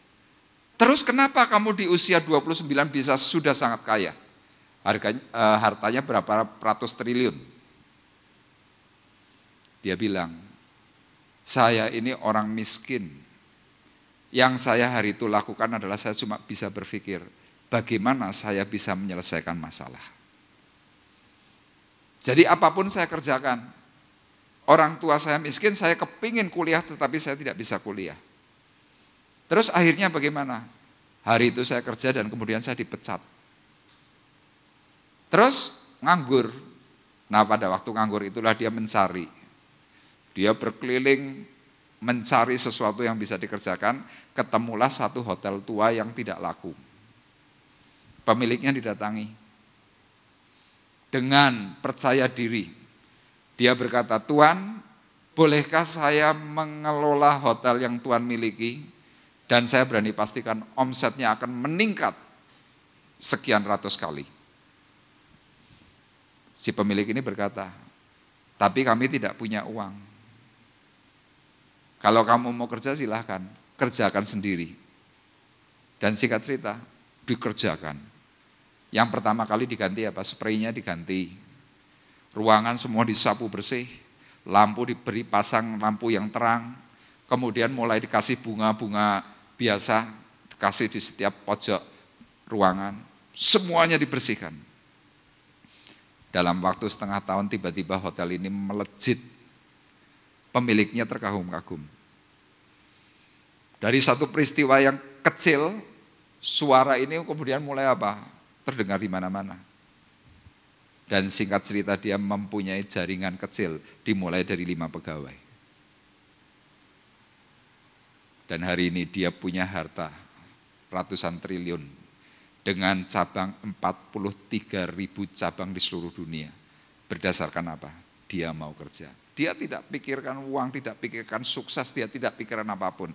Dia pikirkan apa? Coba kerja. Tuhan mencatat itu.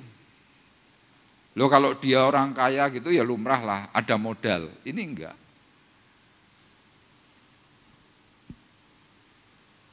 Makanya Bapak Ibu perlu ingat, apapun yang kita lakukan selama kita ada di dunia, Tuhan catat. Catatannya pasti banyak. Tolong ditampilkan teksnya. Di sini saya tuliskan. Dari setiap langkah hidup kita, Tuhan memperhatikan dan mencatat setiap tindakan kita. Tindakan kita apa? Omongan kita salah, jadilah seperti apa yang kau ucapkan. Perilakumu tidak sesuai, jadilah seperti apa yang kau lakukan. Saul hari itu memberikan catatan yang baik di mata Tuhan dan pada akhirnya Tuhan mengatur sehingga Tuhan mempercayakan hal-hal yang di luar akal. Orang biasa tiba-tiba bisa jadi raja. Ini yang saya tuliskan tadi 1 Korintus 2 ayat 9. Apa yang tidak pernah dilihat mata, apa yang tidak pernah didengar oleh telinga, apa yang tidak pernah timbul di dalam hati manusia, apa yang tidak pernah kau pikirkan, itu semuanya disediakan untuk Allah, disediakan oleh Allah untuk mereka yang mengasihi Tuhan. Makanya kalau kita seringkali di jalan-jalan ada tulisan begini, kebersihan adalah sebagian dari iman. Saya dulu sempat berpikir, kebersihan kok sebagian dari iman ya? Dulu awal saya nggak setuju dengan itu. Tapi sudah tak pikir lagi, ini benar. Orang kalau punya iman ya pasti hidupnya bersih. Punya ruangan bersih, segala sesuatunya bersih, semuanya bersih. Tapi ada orang yang katanya beriman, ngurus rumah nggak pernah, nyapu nggak pernah, kamar berantakan, wastafel, kotor semua. Kalau diingatkan tersinggung. Bagaimana Tuhan mau mempercayakan segala sesuatu yang besar, wong yang kecil sendiri aja kamu nggak kerjakan. Ada itu panglima perang dari mana?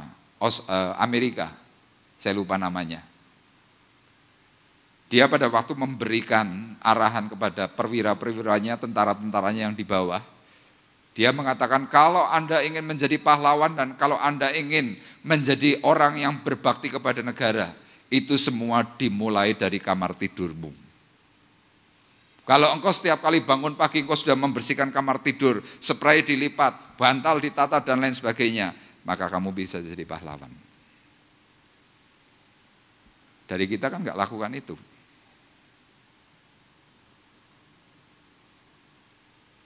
Kadang-kadang rumah mungkin kotor, berantakan, wah macam-macam dan lain sebagainya. Ya coba nanti dilihat di rumahmu, debunya seberapa tebal. Padahal kamu kan banyak nganggur. Wastafelmu seberapa kotor.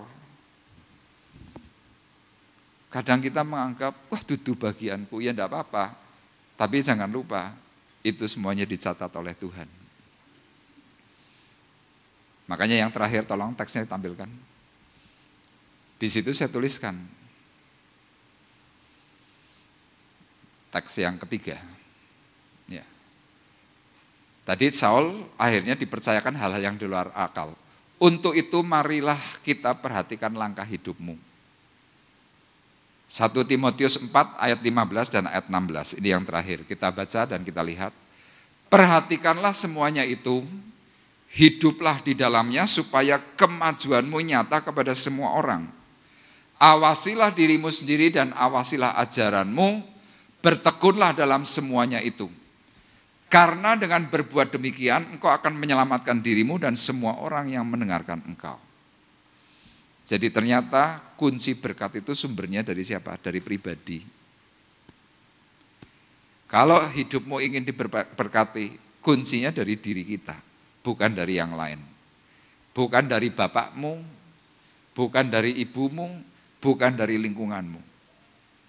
Paulus mengatakan ini kepada sidang jemaat yang dilayani oleh Timotius berkaitan dengan apa? Dengan cara hidup.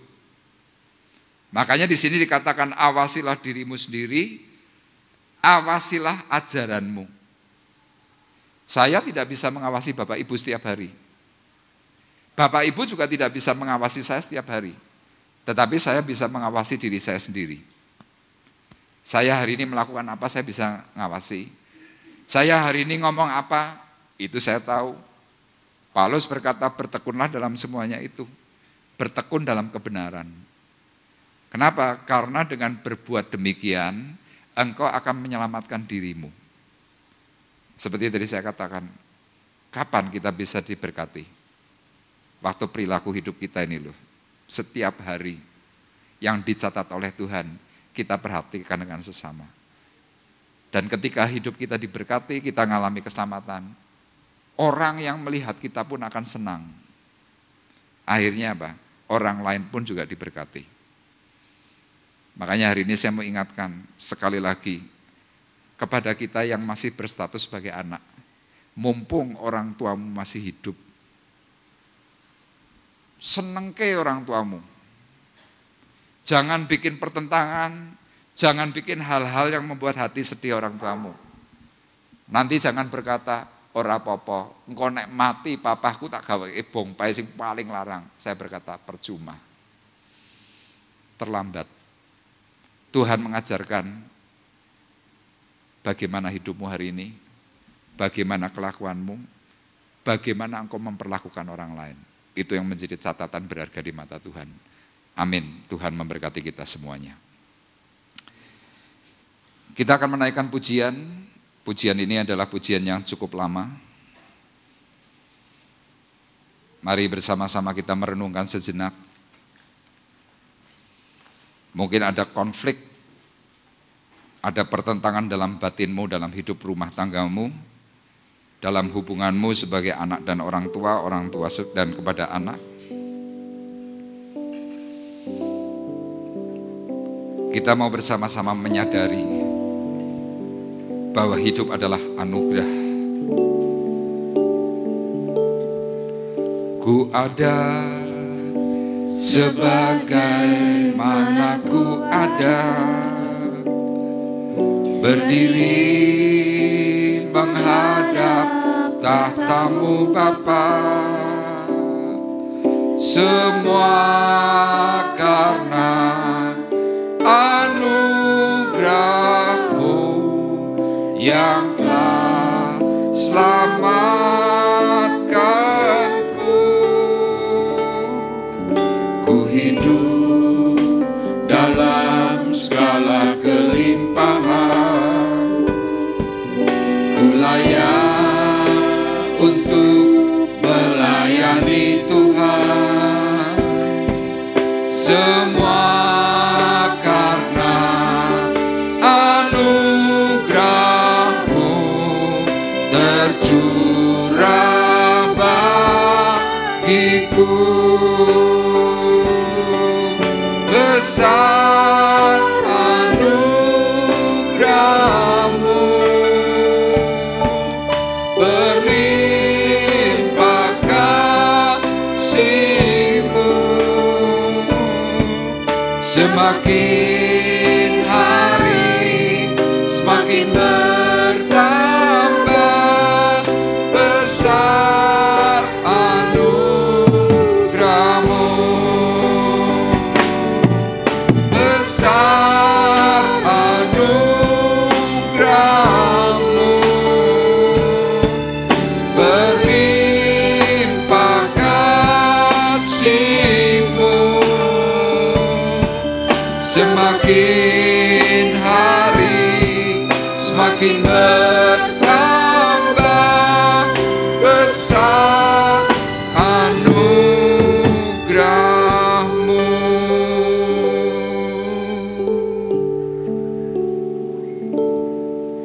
Mari kita bersama-sama pagi hari ini mereview sejenak bagaimana hidup masa lalumu.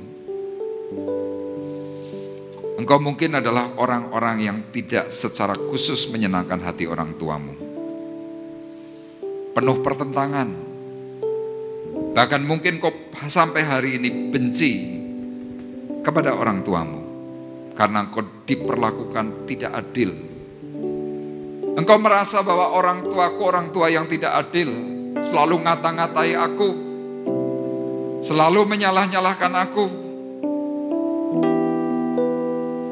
Dan di dalam hidupmu hari ini engkau merasa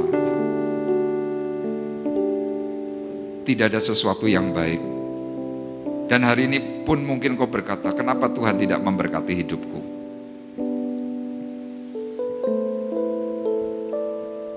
Ada orang tua sebagai wakil Tuhan di bumi.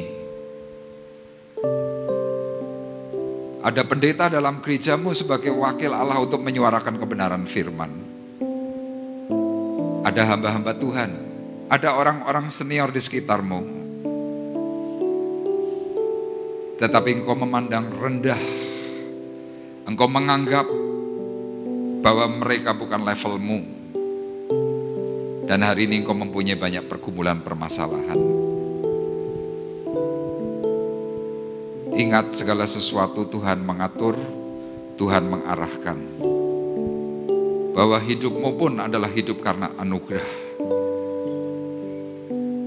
Mari bersama-sama renungkan.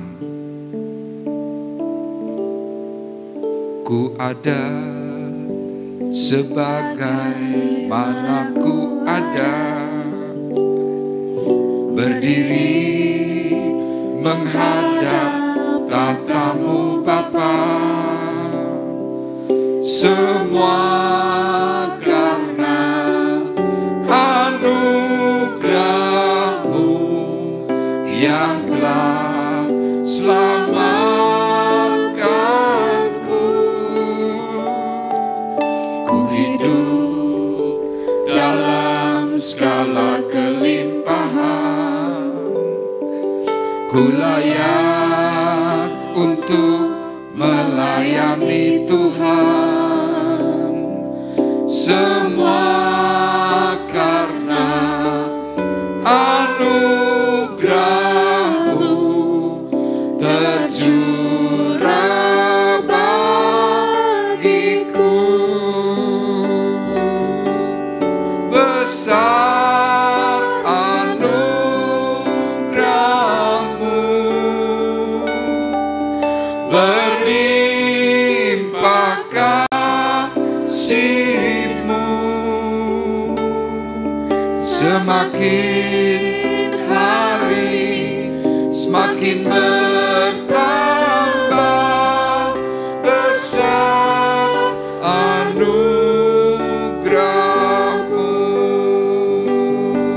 Semakin hari semakin bertambah besar anugerah-Mu.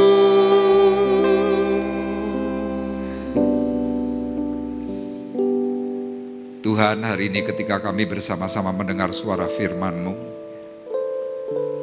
kami belajar Tuhan merendahkan hati kami. Kami mau melakukan tugas tanggung jawab yang Tuhan sudah berikan secara maksimal. Dan hari ini Tuhan, kami juga mau belajar terus memberikan penghormatan kepada orang tua kami. Bahkan ketika kami pernah dikecewakan, hari ini kami mengambil satu keputusan yang benar. Kami mau memberikan pengampunan. Kami mau menyelesaikan setiap masalah pergumulan. Sehingga kami berdamai. Berdamai dengan diri sendiri. Dan juga berdamai dengan orang tua kami.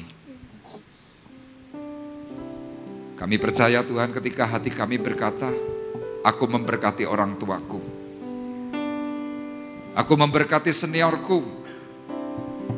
Aku mau menyelesaikan masalah karena Tuhan yang meminta sesuai dengan perkataan firman yang hari ini kami terima. Dan aku yakin Tuhan akan memberikan hal yang terbaik. Tuhan akan mengatur hidup kami dan kami dimuliakan oleh Tuhan. Terima kasih Bapa di surga, segala hormat, pujian, syukur kami berikan hanya di dalam berkat satu nama, Tuhan Yesus Kristus.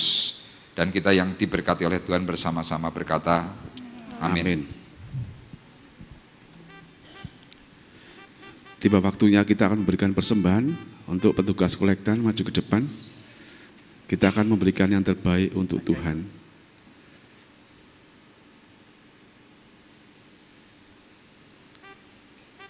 Nanti Saudara Yuli akan berdoa untuk persembahan. Haleluya, haleluya. Bapak, terima kasih untuk berkat penyertaan Tuhan yang kembali limpah dalam setiap kehidupan kami. Bersyukur ya Tuhan, kami ada sebagaimana kami ada, itu semua karena berkat-Mu ya Bapa. Bila mana sebentar kami akan memberikan yang terbaik Tuhan, yang apa yang kami miliki ya Tuhan, kiranya Engkau terlebih dahulu suci kuduskan setiap persembahan kami, sehingga layak bagi pelebaran kerajaan-Mu di tempat ini.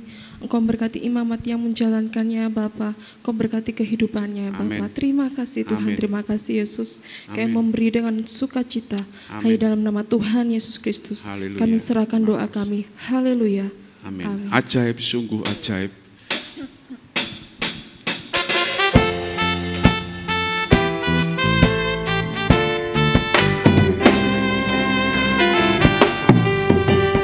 Ajaib, sungguh ajaib, kuasanya bagiku.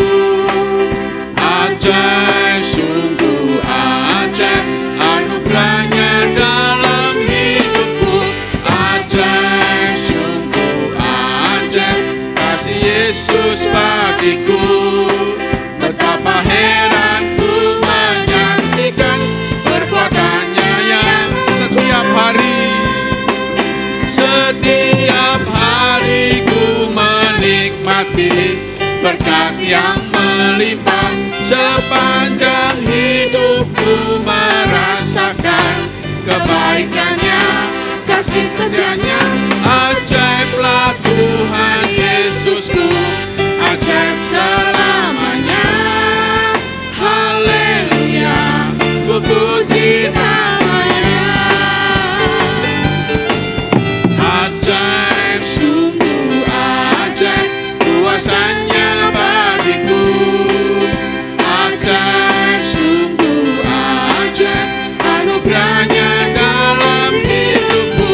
Ajaib, sungguh ajaib, kasih Yesus bagiku. Betapa heran ku menyaksikan perbuatannya yang ajaib.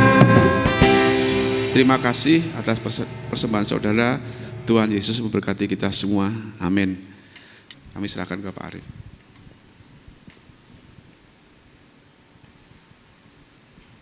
Ya, sekali lagi menghimbau bahwa Omikron itu semakin merebak di mana-mana. Ya, informasinya kalau untuk Kota Temanggung itu yang terpapar secara data sudah kurang lebih 600 jiwa. Jadi kita patut berhati-hati, dan himbauan saya, kalau tidak terlalu perlu, jangan terlalu nongki-nongki, jangan terlalu ngopi, jangan terlalu kumpul-kumpul yang mungkin tidak sesuai. Ya karena apa?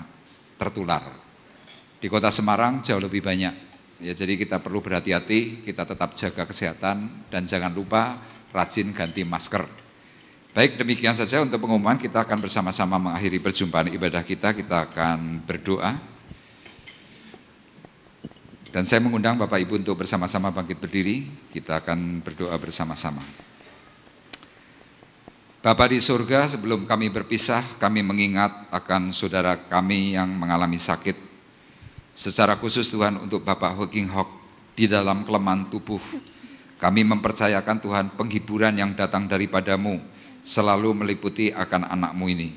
Sehingga Bapak Hoking Hok kembali memiliki kekuatan, bahkan hati yang terus diberi anugerah kasih oleh Tuhan.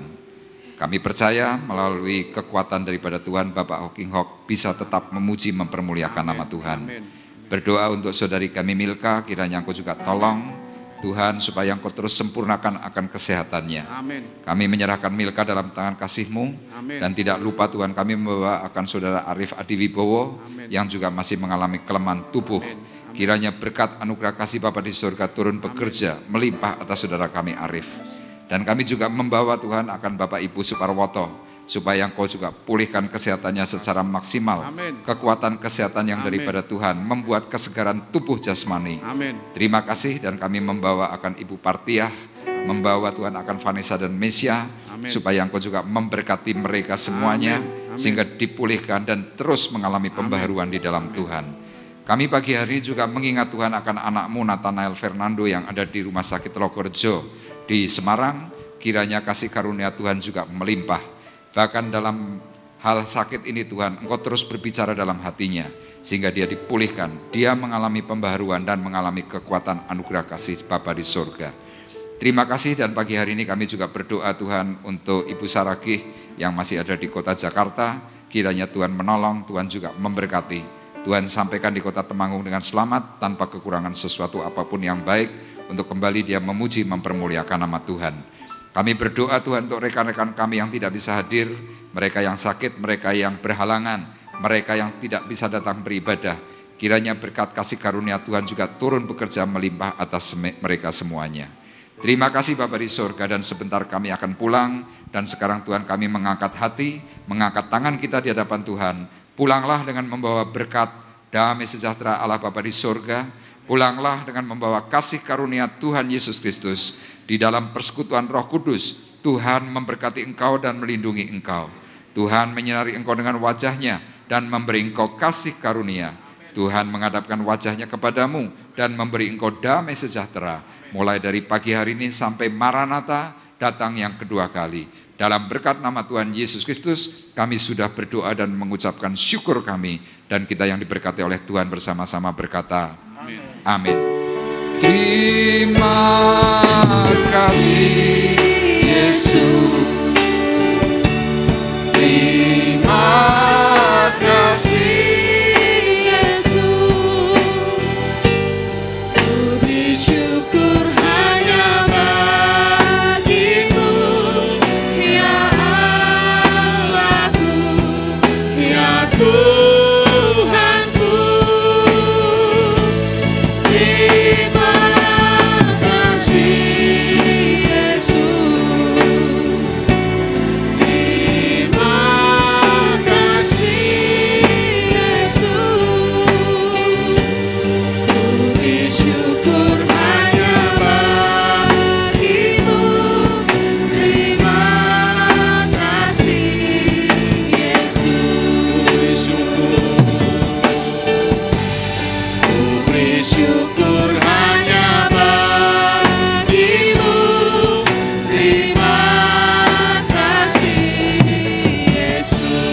Selamat pagi, Tuhan Yesus memberkati kita semua.